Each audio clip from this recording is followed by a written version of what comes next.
সমরেশ বসুর লেখা ছোট গল্প স্বীকারোক্তি। 1949 সালে বেআইনি ঘোষিত এক রাজনৈতিক পার্টির একজন সদস্যের বন্দী অবস্থায় লিখিত স্মৃতিচারণ থেকে উদ্ধৃত। তারপরে ওরা আমাকে এসবি সেলে এনে ঢোকালে। 22শে ডিসেম্বরের বেলা 10টা হবে তখন। আমার কাছে ঘড়ি ছিল না। শীতের বেলা দেখে আর লালবাজার থেকে লর্ড সিনহার রোড পর্যন্ত রাস্তার চেহারা দেখে আমার মনে হলো তখন বেলা 10টাই হবে। যদিও একটা আচ্ছন্নতা আমাকে গ্রাস করেছিল। সারা রাত্রি ঘুম হয়নি। লালবাজার হাজতের সেই ঘর, টিমটিমে অকম্পিত সেই আলো, চার দেওয়াল জুড়ে সেই সব বিচিত্র আঁকাজোকা হিজিবিজি লেখা, আর অর্ধ উন্মাদ সেই বন্দি যে আমার দিকে স্থির চোখে মাঝে মাঝে তাকাচ্ছিল, হেসে উঠছিল, বিড়বিড় করে বকছিল বা গুনগুন করে গানের সুর ভাজতে ভাজতে এমন করে দেওয়ালের দিকে এগিয়ে যাচ্ছিল যেন ওখানে কোনো দেওয়াল নেই, একটা দরজা আছে, খোলা দরজা, যেখান দিয়ে সোজা বেরিয়ে যাবে।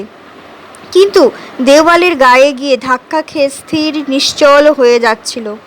তারপরে আস্তে আস্তে পেছনে ফিরে, অর্থাৎ হাজত ঘরের দিকে ফিরে, বক্তৃতা মঞ্চের ওপরে দাঁড়াবার ভঙ্গি করে হাত তুলে তর্জনীটা শূন্যে বিধিয়ে বিধিয়ে ভুরু কুঁচকে চোয়াল শক্ত করে দাঁতে দাঁত চেপে আবার বিড়বিড় করছিল।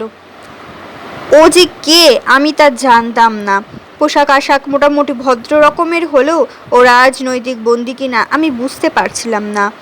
চোর কিংবা ডাকাত বা পকেটমার সেরকম কাউকে আমার সঙ্গে একই হাজত ঘরে পুরে দেওয়ার পুলিশের পক্ষে অসম্ভব কিছু ছিল না। কারণ ওরা জানতো তাতে আমার মনোবল আরও নষ্ট হবে, আমি আরও বেশি গ্লানি বোধ করব, মুক্তির ইচ্ছে আমার প্রবল হয়ে উঠবে। আর তা উঠলে ওরা আমার কাছে যা জানতে চাইছে ওদের ধারণা তা সহজ হয়ে উঠবে। এই ধারণার বশবর্তী হয়ে পরশু ওরা তাই রেখেছিল। 3টি ছোকরাকে সেই ঘরে ঢুকিয়ে দেওয়া হয়েছিল যাদের দেখে আমার মনে হয়েছিল ওরা যেন হাজতে আসেনি, কোনো চায়ের দোকানে আড্ডা মারতে এসেছে। ওরা বকবক করছিল, হাসাহাসি করছিল, খিস্তি করছিল, আবার নিজেদের মধ্যে ঝগড়াও করছিল। এবং সে সময় অশ্রাব্য উক্তি শুধু করছিল না, কোমরের পরিধান শিথিল করে অদ্ভুত ভঙ্গিতে নিম্নাঙ্গ দেখাচ্ছিল, যাতে ক্রোধ এবং অবজ্ঞা অত্যন্ত উগ্র হয়ে ফুটে উঠছিল। স্বভাবতই আমার খুব খারাপ লাগছিল, অস্বস্তি বোধ করছিলাম। এটা বুঝতে পারছিলাম ওদের কোনো দোষ নেই, ওরা ওদের স্বাভাবিক ব্যবহারই করছিল।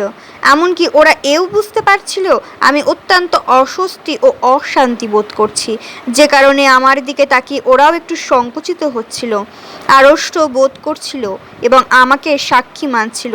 দেখুন না বর্দা ইত্যাদি। ওদের কথা থেকেই জানা যাচ্ছিল বন্দরের কাছাকাছি কোনো জায়গা থেকে বেআইনি আমদানি করা মালপত্র পাচার করার সময় ওরা ধরা পড়েছে। ইতিপূর্বেও ওরা কয়েকবার ধরা পড়েছে, কয়েক মাস করে জেলও খেটেছে। কোনো কিছুই নতুন নয়। তবু ধরা পড়ার কারণগুলি আলোচনা করতে গিয়ে ওদের ঝগড়া হচ্ছিল। একটাই শুধু আশ্চর্য, আমাকে ওরা কিছুই জিজ্ঞেস করেনি আমি কে, কি অপরাধে হাজত বাস করছি। প্রথম থেকে ওরা আমাকে বাবু বা বর্দা এই রকমই সম্বোধন করছিল। আমি কর্তৃপক্ষের কথা ভাবছিলাম, তারা কেন ছেলে 3টেকে আমার ঘরেই ঢুকিয়ে দিয়েছে। বুঝতে অসুবিধা হয়নি। পুলিশের ওটা কোনো অনিচ্ছাকৃত ত্রুটি নয়, একটি সুচিন্তিত পরীক্ষা মাত্র। এটা যখনই বুঝতে পারলাম তখনই মনকে প্রশস্ত করে নিলাম এইভাবে যে আমি যেন কোনো রকম একটা প্রাকৃতিক দুর্যোগের মাঝখানে রয়েছি। ভীষণ ঝড় বা ভয়ঙ্কর ভূমিকম্পের মতো কোনো দুর্যোগের মধ্যে নয়, যেন দক্ষিণাঞ্চলের ভেরিবাঁধের ওপর কোনো গাছতলায় দাঁড়িয়ে আছি। আমার চারপাশে পাক কাদা নোংরা পশুর মৃতদেহ, জোক আর কেঁচো পায়ের কাছে ঘোরাঘুরি করছে, আর আকাশ কালো, ইলশে গুঁড়ি বৃষ্টি হচ্ছে। আমার কোথাও যাবার উপায় নেই। বৃষ্টি বা পাক কাদার বা জোক কেঁচোর কোনো দোষ নেই, সবই স্বাভাবিক, এবং যা কিছুই দায় সবই আমার জীবনের কার্যকারণের গতি প্রকৃতির দ্বারা নির্ধারিত, যে গতি প্রকৃতির দ্বারা আমি লোকালয় বহির্ভূত ভেরিবাদের ওপরে একটি বিচ্ছিন্ন একক গাছের নিচে উপস্থিত। অতএব ছেলে 3টির সঙ্গে হাজতে আমার সারা দিন ও রাত্রি একই রকমভাবে কেটে গিয়েছিল। তার জন্য যেসব কষ্ট, গ্লানি ও পীড়া আমাকে ভোগ করতে হয়েছিল সেসব আমি স্বাভাবিক বলেই মেনে নিয়েছিলাম। ওদের খিস্তি খেউর অশ্লীল গল্প, পরস্পরকে নিম্নাঙ্গ প্রদর্শন এবং রাত্রে আলোকিত হাজত ঘরের মধ্যে কম্বলের আড়াল রাখবার চেষ্টা করে ওদের সমকামী আচার আচরণ, হাসি, ইশারা, গোঙানি এবং আর্তনাদ সবই একটা স্বাভাবিক দুর্যোগের মতো ভাবতে চেষ্টা করেছিলাম। আর যেহেতু মন অত্যন্ত ছোঁয়াচে রোগের মতোই অধিকাংশ সময় কোনো কিছু দর্শনের স্মৃতির অন্ধকার দেওয়ালে একটা ঝলক দেখতে পায়, সেই রকম কোনো সমকামিতার ঘটনা আমার মনে পড়েছিল। যেমন আমাদের শহরের স্কুলের মাস্টার প্রিয়তোষ আর ছাত্র খোকন, কিংবা যাক সে কথা, অর্থাৎ আমাদের আশেপাশে সচরাচর যা ঘটে থাকে সেই সব ঘটনা ও ঘটনার চরিত্রদের কথা আমার মনে পড়ছিল। এবং এক সময়ের অন্ধকার টানালের ভেতরে দিয়ে এসে যেমন হঠাৎ আলোর সামনে পড়া যায়, তেমনভাবে নীরাকে আমি আমার আলিঙ্গনে আবিষ্কার করেছিলাম। যে আলিঙ্গন আমার স্ত্রীকে, সমাজকে, পার্টিকে এবং গভর্নমেন্টকে ফাঁকি দিয়ে অর্জন করতে হয়। আর নীরাকে মনে পড়ায় শেষ রাত্রির দিকে যেটুকু বা আমার একটু ঘুমের আশা ছিল সেটুকু তিরোহিত হয়েছিল, যদিও তখন ছেলে দিনটি গভীর নিদ্রায় ডুবে গিয়েছিল। দোতলার হাজত ঘর থেকে লাল বাজারকে স্তব্ধ মনে হচ্ছিল। তবু তখন আর একটা বন্দি জীবনের নানান পীড়া, গ্লানি, অস্বস্তি, অশান্তি আমাকে কাতর করছিল। এবং আবার নতুন করে একটা স্বাভাবিক দুর্যোগের কথা আমার মনে হচ্ছিল, যে দুর্যোগ প্রকৃতির স্বাভাবিক নিয়মেই ঘটে, আর আমার নিজেরই জীবনে কার্যকারণ গতি প্রকৃতির দরুন নিরুপায় অবস্থায় দুর্যোগ পার হয়ে যেতে হয়। রাজনৈতিক মতবাদ যেমন একটি সৎ ও বলিষ্ঠ বিশ্বাসের দ্বারা নিয়ন্ত্রিত, নীরাকেও ভালোবাসা তেমনি, এবং পার্টিকে অন্ধের মতো অনুসরণ করা বা ধর্মীয় গোঁড়ামির মতো মেনে নেওয়া একটা অসৎ দুর্বলতা, ভীরুতা, তেমনি এই সমাজের বৈবাহিক বা পারিবারিক নিয়ন্ত্রণগুলোকেও মেনে নেওয়ার মধ্যে পাপ লুকিয়ে আছে। তাই নীরার আর আমার মাঝখানেও শাসন, সন্দেহ, আইন, জেলখানা, পুলিশ, সুপার ইন্সপেক্টর, ইনভেস্টিগেশন, স্বীকারোক্তি, জিজ্ঞাসাবাদ, ভয় দেখানো, স্নায়ুকে খোঁচানো সবই আছে। এবং সেখানেও নানান প্রক্রিয়ার উত্ত্যক্ত করার ব্যবস্থাও আছে। অতএব সামগ্রিক মুক্তির সাধনায় আমার অস্তিত্ব নিয়োজিত, তাই বহুবিধ কল্পনা আমার আশ্রয়। তারপরে গতকাল সকালবেলা আমাকে জিজ্ঞাসাবাদের জন্য নিয়ে যাওয়া হয়েছিল। অত্যাধিক পান খেয়ে খেয়ে ছুচালো মোটা দাঁত, ঠোঁট নোংরা হয়ে গিয়েছে, কালো মুখ, মোটা লেন্সের চশমা, এই রকম মাঝবয়সী একজন অফিসার কতগুলি মামুলি প্রশ্ন করেছিল, যার জবাব আমি বহুবার দিয়েছি। নাম, ধাম, পেশা, পিতৃ পরিচয়, বংশ পরিচয়, পার্টিতে কত সালে এসেছি, পার্টিতে কোনোদিন আসেইনি, এই আমার জবাব ছিল। কোন কোন নেতাকে আমি চিনি, তারা কে কোথায় আছে আমি জানি না, এই আমার জবাব, ইত্যাদি। কিন্তু অফিসারটি নিতান্ত যেন কর্তব্য করেই যাচ্ছিল, এমনভাবে প্রশ্ন করছিল, অন্যমনস্কভাবে ফাইল উল্টে পাল্টে দেখছিল আর একটা প্রশ্ন করছিল। আমার মনে হচ্ছিল ভদ্রলোক নিশ্চয়ই কন্যা দায়গ্রস্ত। ঘণ্টা দুয়েক পরেই আমাকে সেন্ট্রিও পাহারায় আবার লক আপে পাঠিয়ে দিয়েছিল। তখন সেই ছেলে তিনটি আর ছিল না। আমি একটু ঘুমোবার চেষ্টা করছিলাম। আধ ঘন্টা বাদেই তালা খোলার শব্দে ফিরে তাকিয়ে দেখছিলাম সে অদ্ভুত চরিত্রের বন্দীকে ঢুকিয়ে দিয়ে গেল, যাকে আমার উন্মাদ বলেই মনে হয়েছিল, যদিও উন্মাদ অপরাধীদের জন্য আলাদা গারদ আছে। লোকটার সঙ্গে আমার কোনো কথাই হয়নি, কথা বলবার যোগ্য পাত্র সে ছিল না। এমনও হতে পারে পাগলামিটাই লোকটার ভান, হয়তো স্পাই, কাছে থেকে আমাকে নিরীক্ষণ করা বা অনুধাবন করাই তার কাজ। শুধু যে সরকারি গোয়েন্দাই হতে পারে তা নয়, পার্টির স্পাই হওয়ারও বিচিত্র নয়। হয়তো পার্টির এই লোকটিকে পুলিশের কাছে ধরা দিয়ে আমার সান্নিধ্যে আসার নির্দেশ দিয়েছে, আমার গতিবিধি, মানসিক অবস্থা স্বীকারোক্তি করি কিনা এইসব জানতে। কারণ পার্টির পরিচালকেরা জানে তাদের নীতি ও কৌশল সম্পর্কে আমার মতভেদ আছে। সরকারি হোক আর পার্টিরই হোক, স্পাই মাত্রই আমায় যেন সরীসৃপ জাতীয় জীব মনে হয়। আমি এদের কাছে কখনোই স্বচ্ছন্দ বোধ করি নে। কেমন যেন গা ঘিন ঘিন করে, ভয় ও ঘৃণা হয়। আবার এমনও হতে পারে একটা পাগলকে সারা দিন রাত্রির জন্য কর্তৃপক্ষ ইচ্ছে করে আমার ঘরে ঢুকিয়ে দিয়েছিল, সে একই উদ্দেশ্য, আমাকে উত্ত্যক্ত করে মানসিক ভারসাম্য হারাবার অবস্থায় নিয়ে যাওয়া।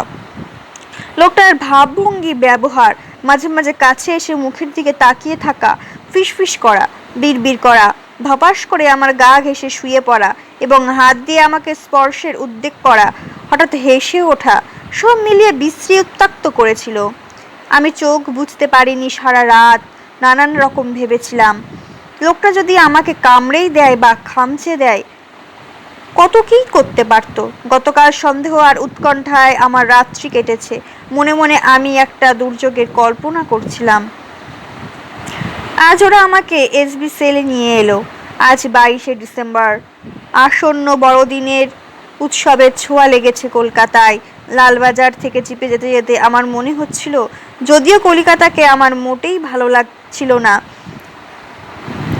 এমনিতেই কলকাতাকে আমার নিরক্ত মনে হয়, তার উপর আমার মনের মধ্যে উদ্বেগ ও দুশ্চিন্তা।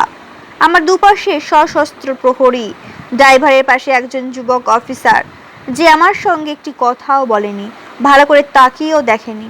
সে লুব্ধ দুচোখ ভরে চৌরঙ্গি এলাকাকে যেন গিলছে। আসন্ন বড়দিনের স্বপ্ন তার চোখে। আর বিশেষ করে কলকাতার এই অংশটাকে আমার সব থেকে বেশি নিরক্ত ও প্রাণহীন বলে মনে হয়। যদিও প্রশ্ন ও জবাব বিধি ও বহির্ভূত, তবু আমি জিজ্ঞেস করলাম, এখন কোথায় যাচ্ছি? প্রায় 1 মিনিট বাদে, যখন জবাবের প্রত্যাশা প্রায় নিঃশেষ, তখন অফিসার মুখ না ফিরিয়েই বলল, এসবি অফিস, স্পেশাল ব্রাঞ্চের অফিস। জিজ্ঞেস করলাম, আবার আমি ফিরে যাব? জবাব, না, এসবি সেলে থাকতে হবে। লালবাজারটা লক আপ। সেল শুনে জিজ্ঞেস করলাম, সেখানেও কি লালবাজারের মতোই? রাস্তার এক ঝাঁক মেয়ের দিকে অফিসার তাকিয়েছিল। অন্য সময় হলে হয়তো আমিও মেয়েদের তাকিয়ে দেখতাম, খুশি হতাম। মেয়েদের ঝাঁকটা হাসতে হাসতে কথা বলতে বলতে চলছে, হয়তো বেড়াতে কিংবা বড়দিনের বাজার করতে চলেছে। কিন্তু ওদের নিয়ে আমার চিন্তা বিস্তৃত হলো না। জবাবে প্রত্যাশায় অফিসটার ঘাড়ের দিকে আমার দৃষ্টি। মেয়েদের দলটা পার হয়ে যাবার পর জবাব এলো, না, সেখানে একজনের একটা ঘর। কথাটা শোনা মাত্রই মনটা খুশি হয়ে উঠল। একজনের একটা ঘর, সেখানে আর কেউ থাকবে না। কয়েকদিন লালবাজার লকআপে নানান ধরনের অচেনা লোকদের সঙ্গে থেকে সব সময় বাতি জ্বালানো, প্রস্রাবে দুর্গন্ধ আর দেওয়ালের অশ্লীল লেখা ও ছুরি তোর দ্বারকাকে গাল খাবলে খাবে। সম্ভবত এটা কোনো গানের কলি। অনেক নাম, তারিখ, প্রধানত যৌন বিষয়ক আনন্দের ব্যাখ্যা। অনেক গানের কলিও তাই, এবং আনাড়ি হাতের একই বিষয়ের ছবি দেখে দেখে আমি ক্লান্ত হয়ে পড়েছিলাম। আশ্চর্যের ব্যাপার এই, দেওয়ালে অনেক লেখা এবং ছবি পেন্সিলে বোলানো, অথচ পেন্সিল কোনো কয়েদির কাছেই থাকা উচিত নয়। হাজতে থাকার সময় লজ্জা নিবারণের জামাকাপড় ছাড়া বন্দির কাছে আর কিছুই থাকবার নিয়ম নেই। ধূমপান নিষিদ্ধ, লকআপের বাইরে গিয়ে খেতে হয়, ভেতরে কিছুই থাকবে না, এমনকি নিজের ঘড়ি, আংটি, টাকা পয়সা এবং জমা দিতে হয়। এক টুকরো কাগজ থাকাও নিষেধ। বন্দি যাতে আত্মহত্যা করতে না পারে বা বাইরের সঙ্গে যোগাযোগের কোনো ব্যবস্থা না করতে পারে, সেজন্যই নাকি এই বিধি নিষেধ, এরকমই আমি শুনেছিলাম। আমার জিজ্ঞেস করতে ইচ্ছা করলো, সেই একলা ঘরটায় আমি ধূমপান করতে পারবো কিনা, খবরের কাগজ দেখতে পাবো কিনা, নিদেন কোনো বই, ছাপার অক্ষরে যে কোনো জিনিস যা পড়তে পারা যায়, এবং জিজ্ঞাসাবাদের শাস্তি এবার শেষ হবে কিনা। কিন্তু জিজ্ঞেস করার আগেই গাড়িটা লর্ড সিনহা রোডের একটা বাড়ির উঠোনে ঢুকে পড়লো। একটা গাছতলায় গাড়ি দাঁড়াতেই আমাকে নামতে বলা হলো। নামতে প্রকাণ্ড পুরনো ধরনের বাড়িটার ভেতরে আমাকে অফিসারটি নিয়ে গেল। দিনের বেলাও সব ঘরেই আলো জ্বলছে, দেখলেই বোঝা যায়। দেওয়ালে খুব মোটা উঁচু ছাদ আর বড় বড় ঘর। বাড়ির ভেতরটা বেশ কর্মমুখর। ইউনিফর্ম আর সাদা পোশাক পরা অনেক লোক চলাফেরা করছে। কেউ কেউ দাঁড়িয়ে কথা বলছে বা বসে বসে কাজ করছে। কারোর হাতে ফাইল, কেউ খালি হাতে। কোথাও তেমন সাজানো গোছানো কিছু নেই।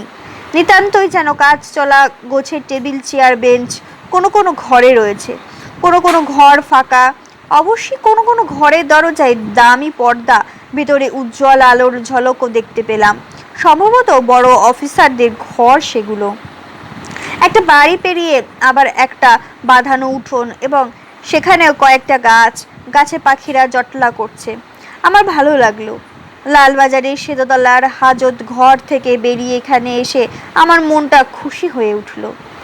সেখানে ঘরের ভেতর থেকে বারান্দার দিকে ঘিঞ্চি জালে ঘেরা ফাঁক দিয়ে একটা উঁচু বাড়ির মাথায় 2-3 ফুট আকাশ দেখতে পেতাম মাত্র। ঘরের অন্যান্য বন্দীদের জন্য সেই ছোট্ট জালের হিজিবিজি আঁকা আকাশ দেখবার অবকাশ কম হতো। এখানে উঠোনে শুকনো পাতা ছড়ানো, এখানে ওখানে পাখির বিষ্ঠা। আমি এসব 2 চোখ ভরে দেখলাম। চোখ তুলে গাছের দিকে তাকালাম। শুধু কাক শালিক নয়, কয়েকটা পায়রাও রয়েছে। যদিও উঠানের ওপরেই পূব দিকে আর একটা 3 তলা প্রকাণ্ড বাড়ি মাথা তুলে দাঁড়িয়ে আছে, তবু নীল আকাশ অনেকখানি দেখা যাচ্ছে। আর আকাশটার দিকে চোখ রাখতে আমার অবস্থা যেন বীরাময়ী সলজ্জ প্রেমিকার মতো হয়ে উঠল। হয়তো আমার চোখে ঠান্ডা লেগেছে বা যে কোনো কারণেই হোক, এত ঔজ্জ্বল্য আমার চোখে সইছে না, তাই চোখের পাতা বুজে যাচ্ছে। অথচ প্রাণ ভরে দেখতে ইচ্ছা করছে, এসবি সেল কি এই 3 তলা বাড়িতেই? আমি কি ওইখানেই থাকবো? এইদিকে 3 তলা বাড়ির একটা দরজার কাছ থেকে অফিসারটি আমাকে ডাকলো। বাড়ির ভেতরটা অন্ধকার দেখাচ্ছে। আমি ভেতরে ঢুকলাম। এ বাড়িটাও পুরনো, হয়তো শতাধিক বছর বয়স হবে। ভেতরটা কনকন করছে ঠান্ডায়। বাড়িটার বুড়ো বয়সের গন্ধ পর্যন্ত টের পাওয়া যায়। মেঝের ঠান্ডা যেন আমার জুতোর শোল ফুঁড়ে স্পর্শ করছে। গায়ের চাদরটা আমি আর একটু ভালো করে জড়ালাম। প্রায় আধো অন্ধকার একটা ঘর দিয়ে অফিসারকে অনুসরণ করে যেতে লাগলাম। এখানেও সশস্ত্র ও নিরস্ত্র, ইউনিফর্ম ও সাদা পোশাক পরা কর্মচারীরা চলাফেরা করছে, কথাবার্তা বলছে। আগের বাড়িটার মতো ভিড় এখানে নেই। আর একমাত্র বৈশিষ্ট্য, এখানে কোনো কোনো ঘরের দরজা বন্ধ এবং দরজা বন্ধর সামনে একজন করে বন্দুকধারী প্রহরী। আগের বাড়িটাকে আমাকে কেউই তাকিয়ে দেখেনি, এখানে অনেকেই আমাকে তাকিয়ে দেখলো। আমার মনে হলো এই তাকিয়ে দেখার মধ্যে একটা শিকারীর তীক্ষ্ণ অনুসন্ধিৎসু দৃষ্টি রয়েছে। আমাকে দেখার পর প্রত্যেকটি যুবকী অফিসারটির সঙ্গে চোখাচোখি করছে। সেই দৃষ্টি বিনিময়ের মধ্যে তাদের যে কি নিঃশব্দ কথার আদান প্রদান হচ্ছে আমি বুঝতে পারলাম না। একটা কিছু কথা আদান প্রদান হচ্ছে, সেটা অনুমান করা যায়।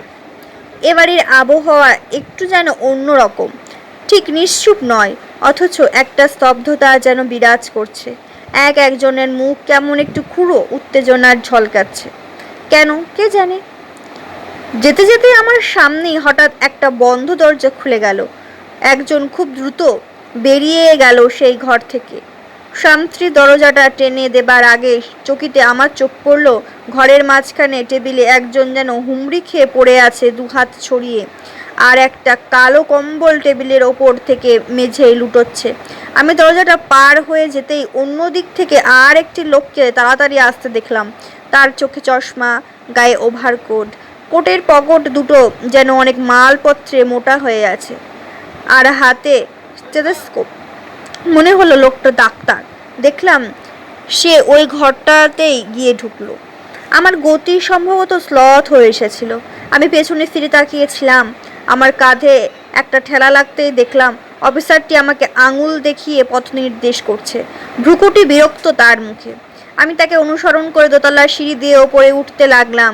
আমার চোখের সামনে টেবিলের ওপর সেই মূর্তিটা ভাসছে, আর ডাক্তারের দ্রুত আগমন ভুলতে পারছি না। কোনো অসুখ বিসুখের ব্যাপার নাকি স্বীকারোক্তির জন্য? দ্রুত বেরিয়ে যাওয়া সেই লোকটির চেহারায় মনে করতে চেষ্টা করলাম।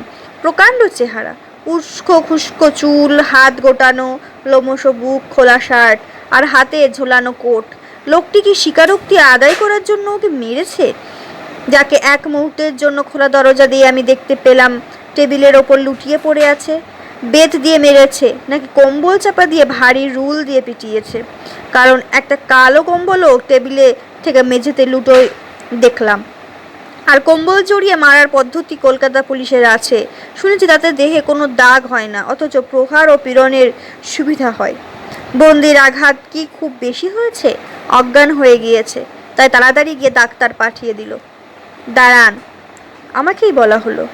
ওপরে উঠেই বাঁদিকে টেবিলের সামনে চেয়ারে একজন ফর্সা মোটা মাঝবয়সী লোক বসেছিল। আমাকে যে নিয়ে এলো সেই অফিসারটি নিচু গলায় কি যেন বলল মোটা মাঝবয়সীকে। মোটা মাঝবয়সী একবার আমার দিকে তাকিয়ে তার হাতের পেন্সিল দিয়ে একদিকে নির্দেশ করলো। অফিসারটি আমাকে ডাকলো, আসুন। অনুসরণ করলাম। সামনেই ডান দিকে পরপর কয়েকটি দরজা। একটা ভেজানো দরজা ঠেলে আমাকে ভেতরে যেতে নির্দেশ করে সে বলল, আপনি একটু বসুন। আমি জিজ্ঞেস করলাম, এটা কি সেল? না বলেই সে চলে গেল। একজন ছাত্রী এসে দাঁড়ালো এবং দরজা টেনে বন্ধ করে দিল। এটা সেল নয়, একটি টেবিল, দুটি চেয়ার, এইমাত্র আসবাব। ঘরের মেঝে পুরনো, দেওয়ালও তাই। ঘরের মধ্যে যেন দলা দলা শীত জমেছিল। ঢোকা মাত্রই তারা আমাকে জড়িয়ে ধরল। আমার গায়ের মধ্যে কাঁটা দিয়ে উঠল, কেঁপে কেঁপে উঠল এবং হঠাৎ শির দ্বারা শিউরিয়ে ছলাৎ করে যেন এক ঝলক রক্ত উঠে এলো আমার মাথায়। স্বীকারোক্তি, আবার স্বীকারোক্তি। এটা জিজ্ঞাসাবাদের ঘর, অবিকল সেই নিচের ঘরটার মতো, যে ঘরে সেই বন্দি পড়ে আছে। আমার শীতের কাঁপুনিটা বোধহয় এই কারণেই, এই একটি মুহূর্তের দৃশ্যের জন্যই, আমাকেও হয়তো স্বীকারোক্তির জন্য। একটাই মাত্র জানালা আছে ঘরটিতে। দেওয়ালের অনেক উঁচুতে আমার মাথা ছাড়িয়ে শুধু আকাশই দেখা যায়। আমি একটা চেয়ারে বসলাম, দাঁড়াতে পারছি না, ভীষণ শীত করছে। কাঁপুনিটা বুকের কাছে উঠে এসেছে। হাতে পায়ে তেমন যেন বল নেই। পা তুলে টেবিলটাতে চেপে ধরে শক্ত হয়ে গুটি ছুটি হয়ে বসলাম। তারপরে প্রথমে আমার মনে পড়ল আমার চুলের মুঠি আমার বাবার হাতে, ভীষণ লাগছে। গাল দুটো জ্বালা করছে থাপ্পড়ের ঘায়ে। বাবার খালি গা, পেছলো শক্ত ক্রুদ্ধ মুখটা মনে হচ্ছে বাঘের থেকে ভয়ঙ্কর, সিংহের থেকে হিংস্র। গলার হিংস্র জিজ্ঞাসা, বল, স্কুল পালিয়ে কোথায় গিয়েছিলি? নৌকা বাইতে, মাছ ধরতে? বল বল বল, তা নইলে খুন করবো আজ তোকে। তারপরই মনে পড়ল ঢাকা শহরের সেই প্রায়ন্ধকার গলিটার কথা, যেখানে মাত্র একটি কেরোসিনের লাইট পোস্ট ছিল এবং 3 জন বন্ধু আমাকে ঘিরেছিল। পার্টির বন্ধু। আজকের এই পার্টি নয়, অন্য পার্টি, সশস্ত্র গুপ্ত বিপ্লবী পার্টি। 3 জনেরই চোখ মুখ ভীষণ নিষ্ঠুর আর হিংস্র দেখাচ্ছিল। সকলেই আমার সমবয়সী, 16, 17, 18 মধ্যে সকলের বয়স। বন্ধু 3 জনের জিজ্ঞাস্য আমি রায় বাহাদুর বিরাজমোহনের বাড়ি বেড়াতে যাই কিনা, কেন যাই, এবং বিরাজমোহনের নাতনি অলকাকে আমি সমিতির কথা বলেছি কিনা। আমরা জবাব চাই। ওরা 3 জনে রুদ্ধশ্বাস ক্রুদ্ধ গলায় জিজ্ঞেস করলো, বিরাজমোহনকে আমি কোনোদিনই দেখিনি, কিন্তু তাদের বাড়িতে যায়। এই যাওয়াটা নিষিদ্ধ, কারণ বিরাজমোহন পার্টির বিচারে বিশ্বাসঘাতক শত্রু। আমি তার কাছে যাই না, তাদের বাড়ির ছেলেমেয়েদের কাছে যাই, কারণ ভালো লাগে। তারা সকলেই খুব ভালো। বিরাজমোহনের নাতি নাতনি বলে তাদের কোনো দোষ নেই, তারা বিশ্বাসঘাতক নয়। আর অলকার সঙ্গে আমার প্রেম, অন্তত সেই বয়সে সেটাই আমাদের বিশ্বাস ছিল। অলকার বয়স তখন 12, দেখতে বেশ সুন্দর ছিল। আমার হাতে হাত ধরতাম, অন্নদাশঙ্কর রায়ের আগুন নিয়ে খেলার নায়ক নায়িকার মতো চুমু খাবার চেষ্টা করতাম ইত্যাদি। তাকে আমার জীবনের সব গোপনীয়তায় প্রকাশ করে দিই, বিশ্বাস করি বলেই বলেছি। পার্টির বন্ধুরা ঠিক প্রশ্নই করেছিল, তারা ঠিক সন্দেহই করেছিল, কিন্তু ওরা আমার এবং অলকাদের ওপর অবিচার করেছে, অন্যায় করেছে, তাই আমি অস্বীকার করলাম, এ বিষয়ে কিছুই জানি না। প্রথমে নরেশ দুম করে একটা ঘুষি মারল আমার চোয়ালে, বলল, এখনো সত্যি কথা বল। জানি না। সঙ্গে সঙ্গে 3 জনই মারতে আরম্ভ করলো, বলতে লাগলো, ট্রেইটার, স্পাই, ওকে খুন করে বুড়িগঙ্গায় ফেলে দিয়ে আসতে হবে। আমার নাক দিয়ে মুখ দিয়ে রক্ত পড়তে লাগলো। এমন সময়ে কারা যেন গলিতে ঢুকলো। লোকজনের সাড়া পেয়ে বন্ধুরা অন্ধকারে দৌড়ে কে কোথায় চলে গেল। আমিও হাঁপাতে হাঁপাতে একদিকে চলতে লাগলাম। লোকজনের কাছে বাইরে আমি কিছু জানতে চাই না, যদিও ওরা নিশ্চয়ই লক্ষ্য রেখেছিল আমি কোথায় যাই। আমি বুড়িগঙ্গার ধারেই গেলাম, কারণ জল দিয়ে মুখ চোখ ধোবার দরকার ছিল। এরপরেই আমার মনে পড়ল আমার স্ত্রী আমার মুখোমুখি দাঁড়িয়ে, আমার বুকের কাছে জামাটা যেন সে খামচে ধরে আছে। হিংস্র রাগ ওর চোখে, ওর মুখ জ্বলছে। আমি সিঁড়ির কাছে অদূরেই বাড়ির ঘর মুছতে নেতা বুলিয়ে, যদিও তার হাত ঠিক কাজ করতে পারছে না, নত মুখ নত চোখে দৃষ্টি ওদিকে। এবং আমার মা ঘরের ভেতর থেকে অবাক হয়ে তাকিয়েছিলেন। স্বীকারোক্তির জন্য ও আমায় জামায় হ্যাচকা টান মেরে ফুঁসে উঠল, বলো কাল তুমি নীরার সঙ্গে দেখা করেছিলে কিনা? আমি ওর মুখের দিকে তাকিয়ে রইলাম। ওর চেহারাটা আরও ভয়ঙ্কর হয়ে উঠল। আমাকে এক ধাক্কা মেরে বলল, বলো ওকে তুমি ভালোবাসো? কেন ভালোবাসো বলো বলো। ওর কষ্টের জন্য হিংসা থেকে রাগ, রাগ থেকে ঘৃণা, এইসবই আমি বুঝতে পারছি। এবং নীরাকে আমি ভালোবাসি, নীরার সঙ্গে দেখাও করে থাকি। কিন্তু কেন? এর জবাব ছেলেবেলার স্কুল পালানোর মতোই, অলকাদের সঙ্গে মেশার মতোই, এবং আজকের এই বিপ্লবী পার্টিতে যোগ দেবার মতোই অপ্রতিরোধ্য ও কোনো ব্যাখ্যার অপেক্ষা রাখে না। আমি চুপ করে রইলাম। জামাটা ছাড়িয়ে নিতে চাইলাম। ও একটা অস্বাভাবিক ক্রুদ্ধ স্বরে চিৎকার করে উঠল আর দুহাত দিয়ে আমার জামাটা ছিঁড়ে ফালা করে দিল।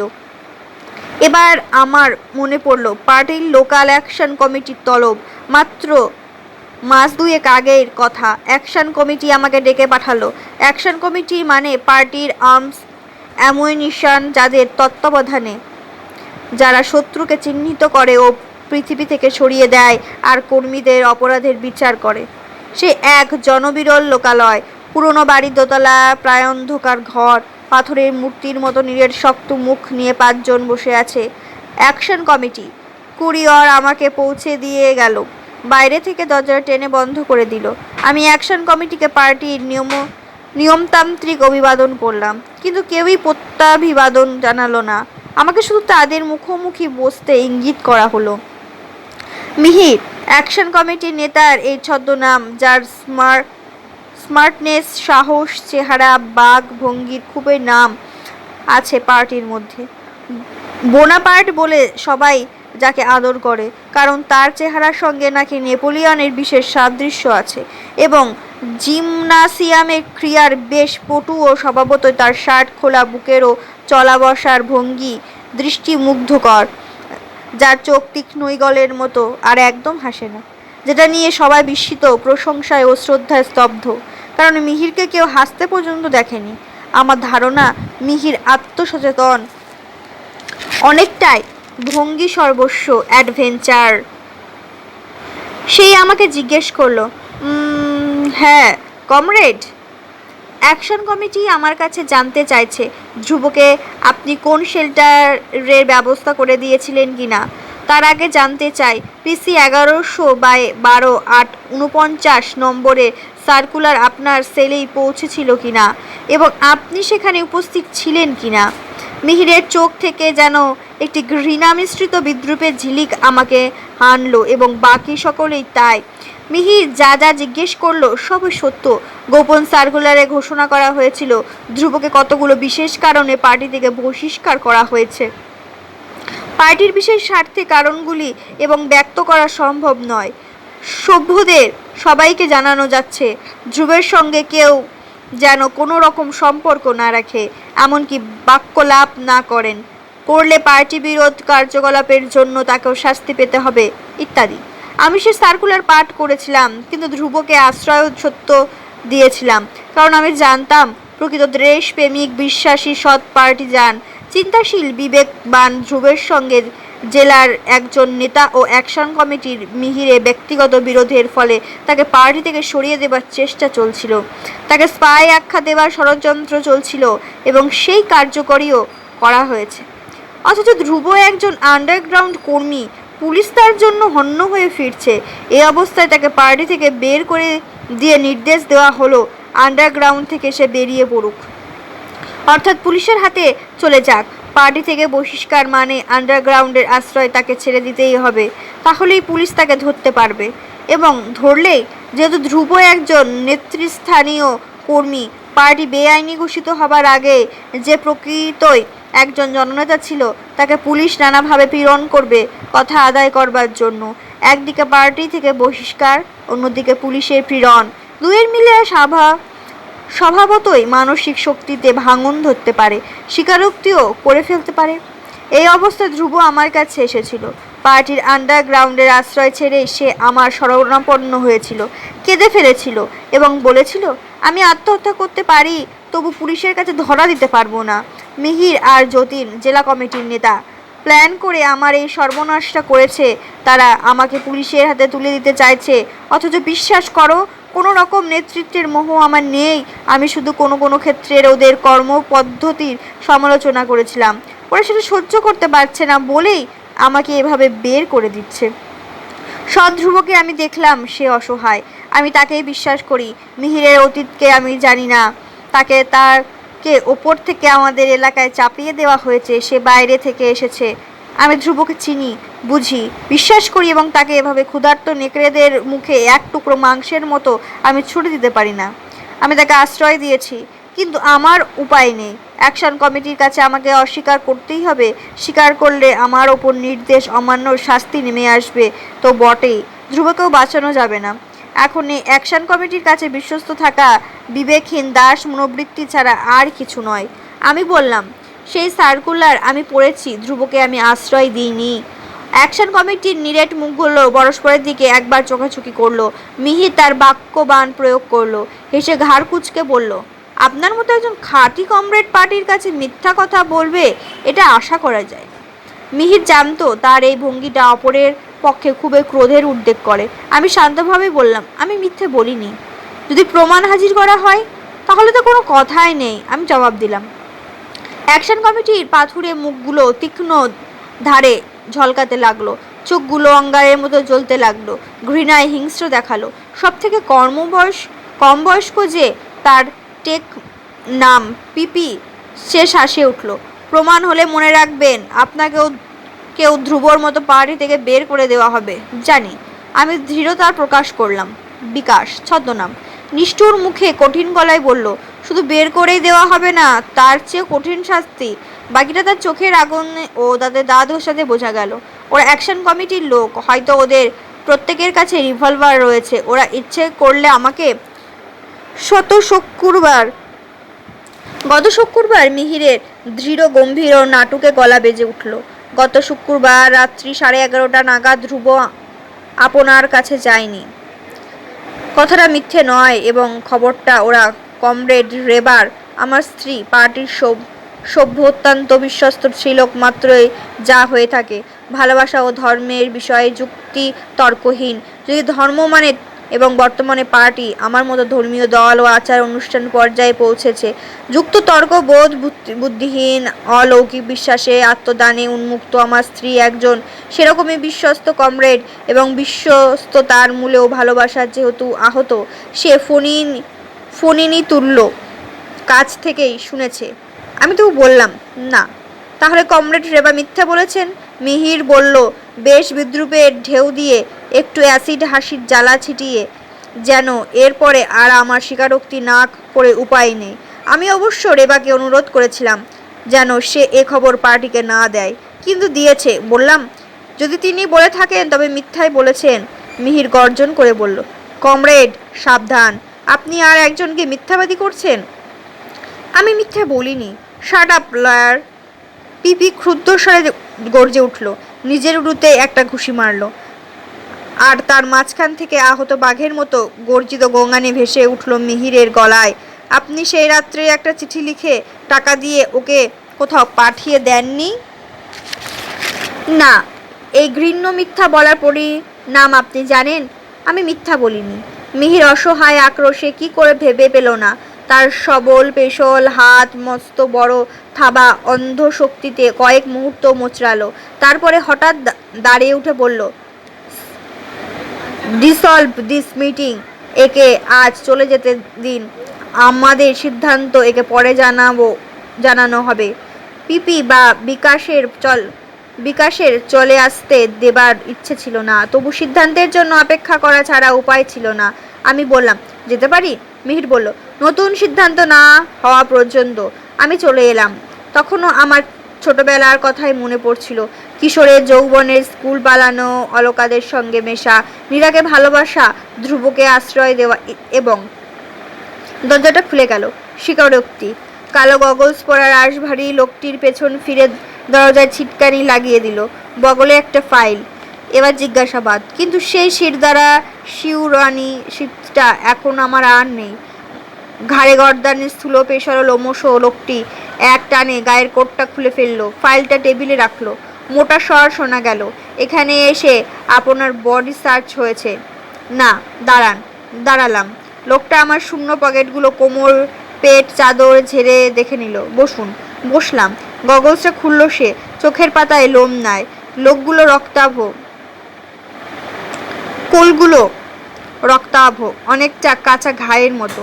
চেয়ারে বসে ফাইলের পাতা উল্টে যেতে লাগলো আর মোটা স্বরে হুম হুম করতে লাগলো। তারপরে আচমকা জিজ্ঞেস করলো, কিছু বলবেন? না বলবেন না? কোন বিষয়ে? আমি বললাম। লোকটা শব্দ করলো, মোটা ঠোঁট দুটো চেপে বসলো ওর। তারপরে সে রক্তাভ চোখ দুটি তুলে নিষ্পলক তাকালো আমার দিকে। লোকটার মুখে যেন ফুলে উঠল, চোয়াল শক্ত হয়ে উঠেছে। আর আমার চোখের সামনে ভেসে উঠল ধলেশ্বরীতে ঝড় উঠবো করছে, আকাশ কালো হয়ে উঠেছে, বায়ুকোণে চিকুর হানা বাজের দূর গর্জন। ছোট নৌকা, আমি আর মা যাত্রী, গন্তব্য মামাবাড়ি। এক মুখ দাড়িওয়ালা মাঝি পবন। মা আমাকে জড়িয়ে ধরে রয়েছে বুকের কাছে, চোখ আতঙ্ক। ডাক দিল, পবন। পবন তখন হাঁক দিচ্ছিল, হে, আর 10 ঠেলা। সে ঝড়কে বলছিল আর 10 বার হাল ঠেললেই তীরে পৌঁছবে। নৌকাটা অসম্ভব দুলছিল, বাতাসে নয়, পবনের হালের চারে। গুরু গুরু গুরু গুরু মা বলছিল। কোন বিষয়ে? লোকটা গোঙানোর সুর উচ্চারণ করলো। ঘেউ রক্তাভ চোখগুলো অপলক।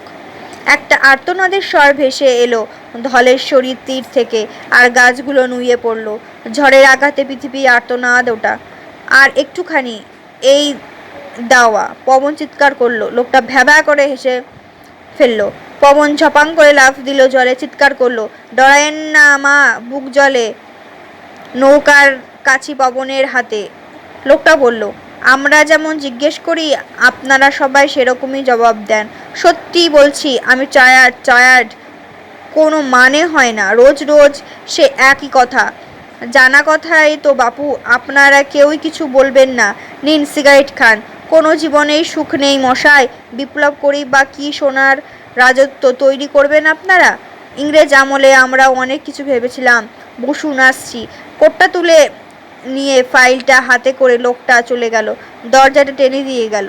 একটা দুর্যোগ গেল, হয়তো আর একটা দুর্যোগ আসবে, তারপরে আর একটা, তারপরে জীবনব্যাপী দুর্যোগ। তাকে রোধ করা যায় না।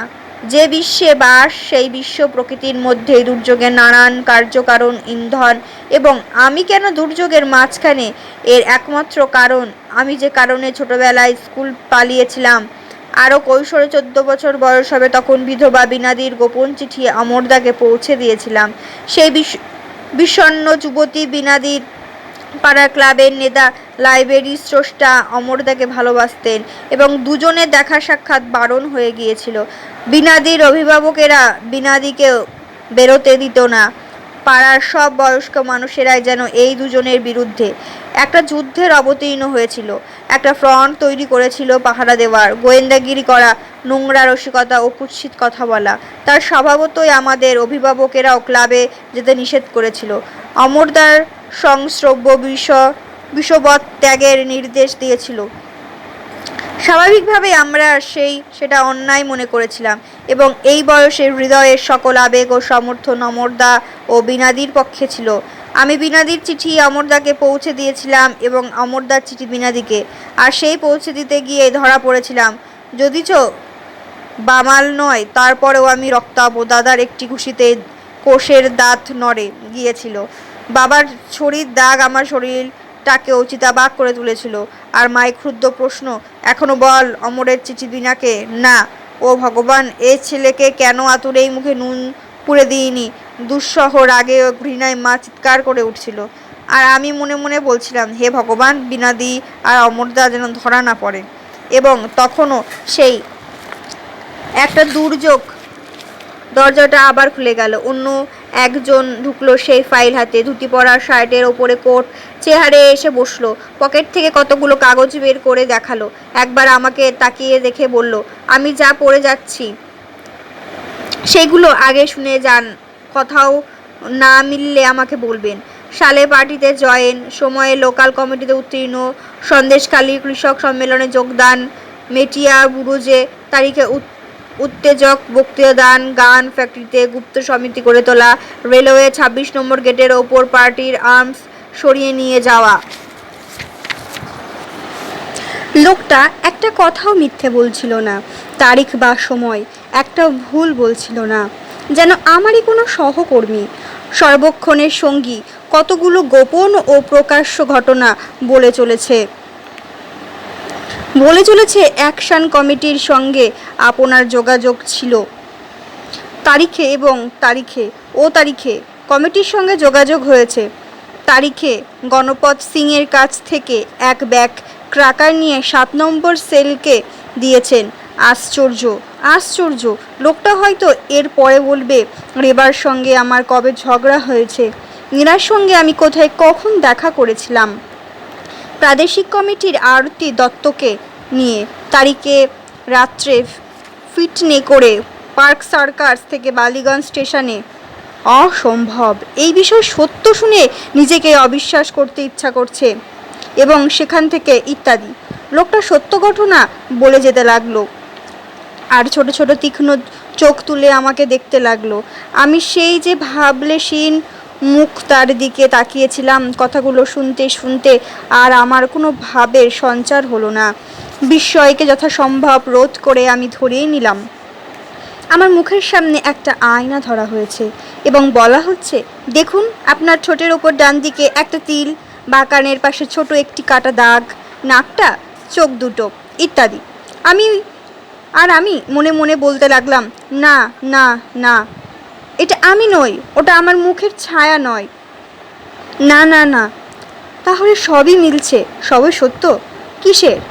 এই আমি যা বললাম, আপনি যখন কিছুই বললেন না তখন সবই মিলে গেছে নিশ্চয়ই। আমি বললাম, এসব আমি কিছুই জানি না। লায়ার। একটা আচমকা গর্জনের সঙ্গে টেবিলের ওপর প্রচণ্ড মুষ্টাঘাত পড়ল। মনে হলো গত শতকের পুরনো ঠান্ডা ঘরটা কেঁপে উঠল। একটা জ্বলন্ত মুখ, ক্রোধে ও ঘৃণায় আরক্ত, চোয়ালের হাড় কঠিন। আমি অনেকটা অসহায় বিস্ময়ে তাকিয়ে রইলাম।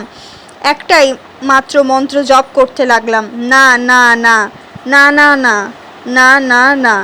এবং লর্ড সিনহা রোডের এই ঘরে আমি ঝিঝির ডাক শুনতে পেলাম। ভীষণ স্তব্ধ মনে হলো কয়েকটি মুহূর্ত। তারপরেই লোকটি নিচু স্বর শোনা গেল, নিচু কিন্তু অনেক বেশি হিংস্র। জ্বলন্ত চোখে আমার দিকে তাকিয়ে ইংরেজিতে বলল সে, but I will not spare you. I will read again, hear attentively and then answer.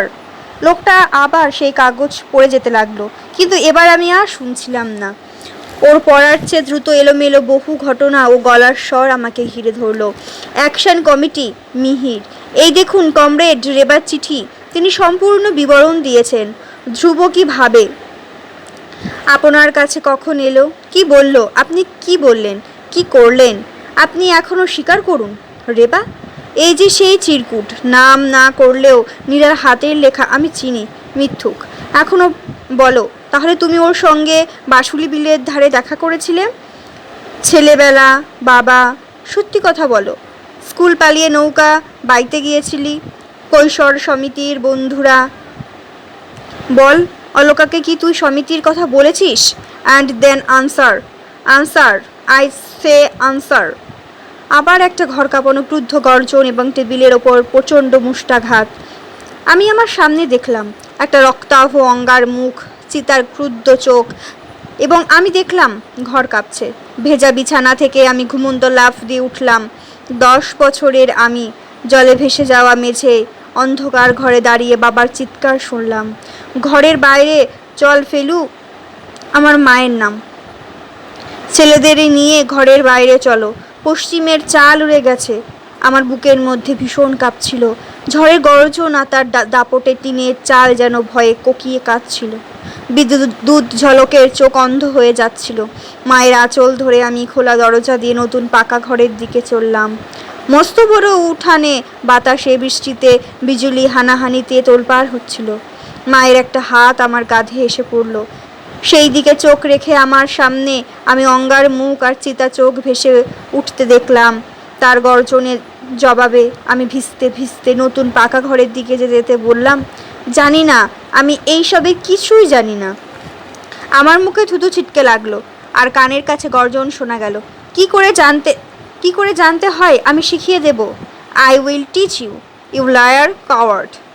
একটা সত্যি কথা যে বলতে পারে না সে করবে বিপ্লব, কাপুরুষ দখল করলে রাষ্ট্র ক্ষমতা, থু থু থু। সম্ভবত লোকটা পান খায় আর সুগন্ধি জর্দা, কারণ ছিটকানো থুতুতে তা অনুমেয়। আমার গাটা গুলিয়ে উঠল, তবু হাত পা শক্ত করে ঝড়ের দাপটের মধ্যে দিয়ে কাঁচা উঠানের কাদা মারিয়ে মায়ের হাতের স্পর্শে নতুন পাকা ঘরের দিকে এগিয়ে চললাম। দড়াম করে দরজাটা বন্ধ হয়ে গেল। আমার সামনে চেয়ারটা শূন্য। কয়েক মুহূর্তের জন্য আমার ভেতরটাও শূন্য বোধ হলো। অবসাদের নিঝুমতায় যেন ডুবে গেলাম, কিন্তু শীতবোধ আর একটুও ছিল না। এবং হঠাৎ আমার হাসি পেতে লাগলো গর্জিত গালাগালগুলোর কথা মনে করে, লয়ার কাওয়ার্ড। তবু লোকটা আশ্চর্য রকমভাবে, সন্দেহজনক বিস্ময়করভাবে আমার পার্টি জীবনের গোপন খবরগুলো জেনেছে, যা দিয়ে ভেতরের সত্যটাকে ঘায়েল করতে চেয়েছিল। ভেতরের সত্য যা আপেক্ষিক অথচ ধ্রুব, যা কোনো নিয়মাধীন নয় অথচ একটা সুকঠিন নিয়মের প্রেমে আবদ্ধ, যা অথই ছোঁয়া যায় না। কতক্ষণ একলা বসেছিলাম জানি না। আমার ভেতরে একটা প্রতীক্ষা ছিল, সেই লোকটা আবার আসবে। দরজা খুলে গেল আবার। না, একজন ইউনিফর্ম পরা লোক আমাকে ডাকলো, আসুন। উঠে আমি লোকটাকে অনুসরণ করলাম। যে পথে এসেছিলাম সেই পথেই, সেই সিঁড়ি দিয়ে আবার চললাম।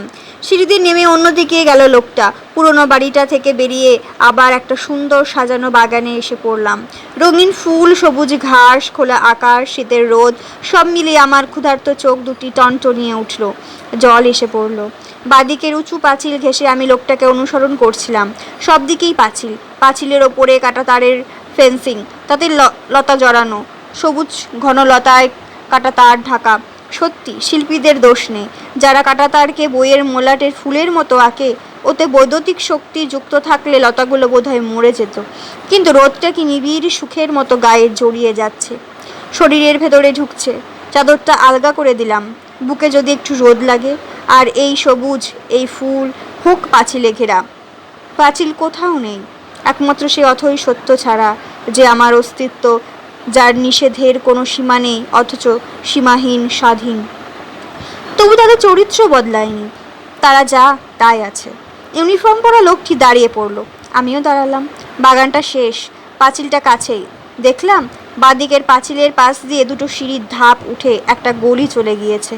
বাইরে থেকে সহসা কিছুই বোঝা যায় না। সরু গলি, অন্ধকার, কিন্তু মাথা ঢাকা ছাদে আলো জ্বলছে। দুটো ধাপের ওপরেই গলির মুখে লোহার গারদের দরজা। দরজায় একজন বন্দুকধারী শান্ত্রী। আমার সঙ্গে লোকটির নির্দেশে শান্ত্রী লোহার গারদ খুলে দিল। লোকটি আমাকে ভেতরে অনুসরণ করতে বলল। আমি ঢুকে অনুসরণ করলাম।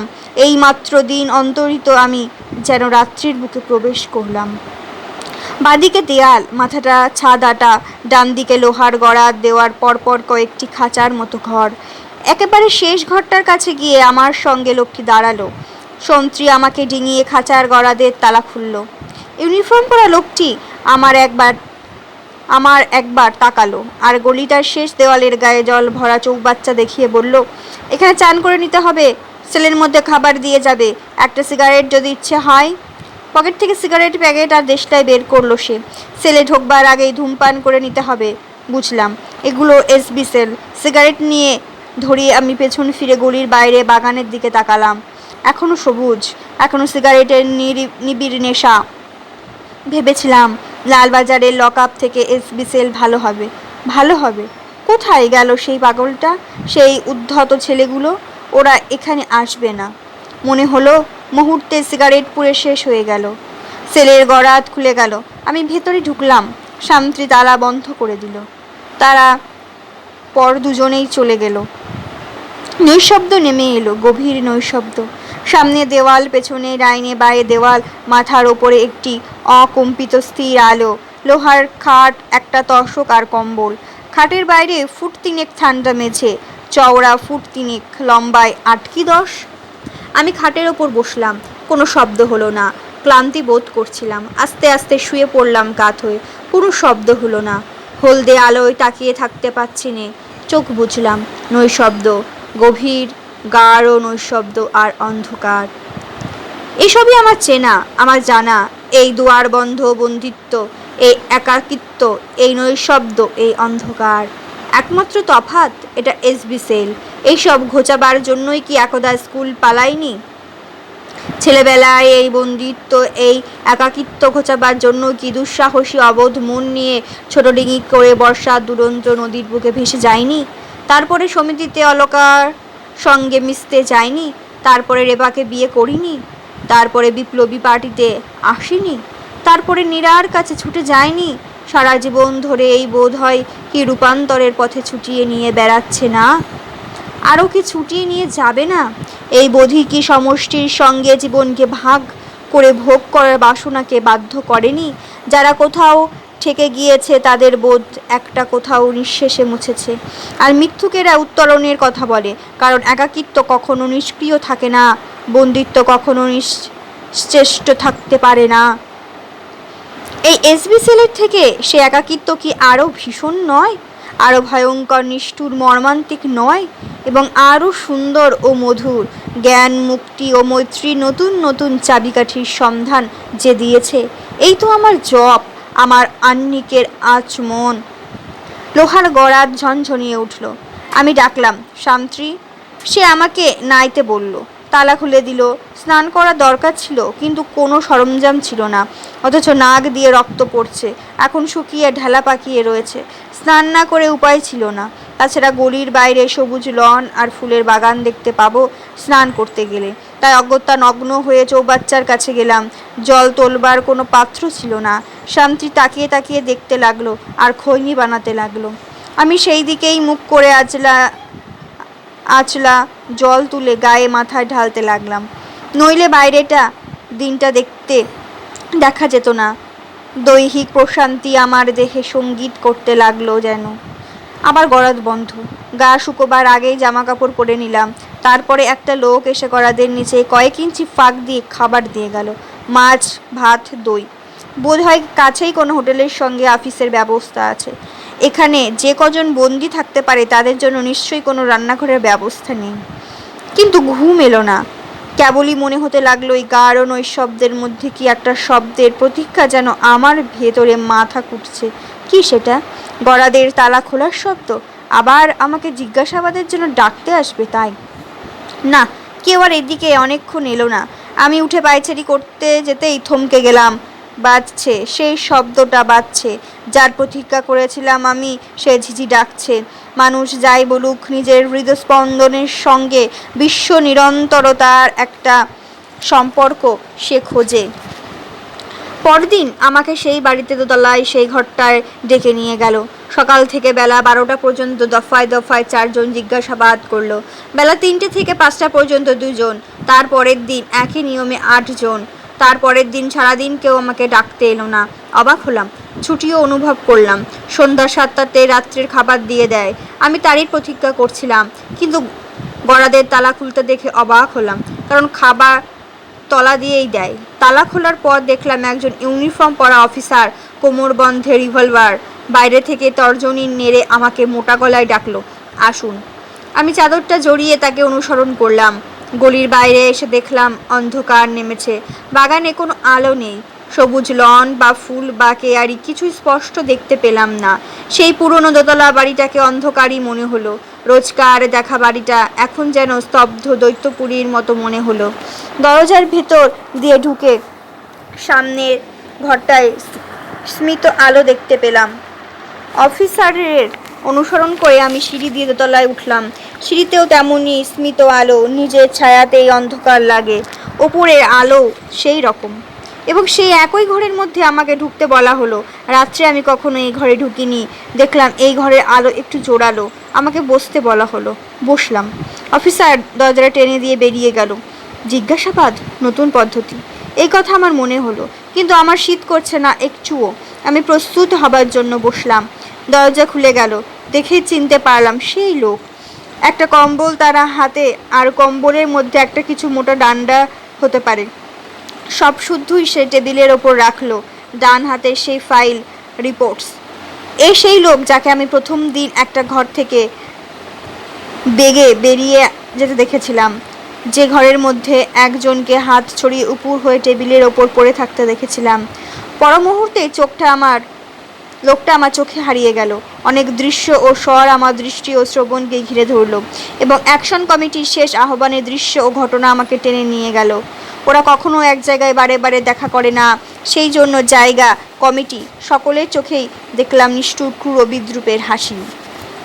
মিহিরের হাসিটা প্রকৃতই নায়কোচিত, চেহারাটাও। আমি যদি ওকে না চিনতাম তবে সেদিন মূর্তি দেখে সত্যি মুগ্ধ হতাম।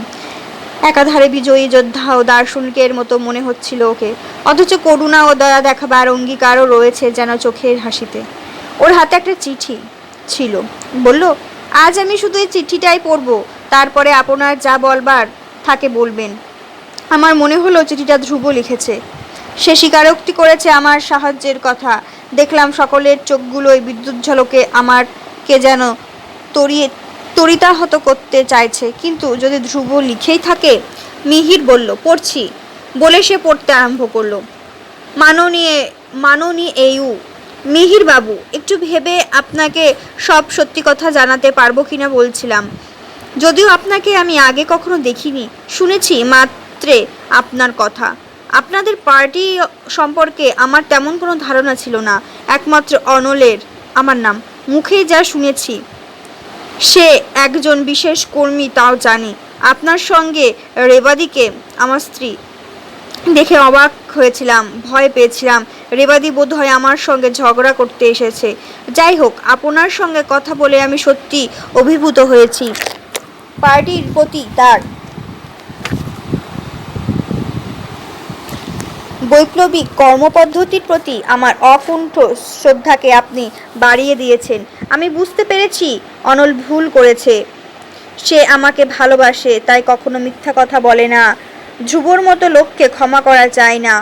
পার্টির বিপ্লবের এবং অনলের মঙ্গলের জন্যই আপনাকে আমি তাই জানাচ্ছি। অনল সত্যি ধ্রুবকে আশ্রয় দিয়েছে। আমাকে অনল নিজেই সে কথা বলেছে। আমার সঙ্গে তার সব কথাই হয়। আমি সঠিক স্মরণ করতে পারছি না কার আশ্রয়ে ধ্রুবকেও ও পাঠিয়েছে, তবে মুর্শিদাবাদে কোনো বন্ধুর কাছে পাঠিয়েছে এই পর্যন্ত মনে আছে।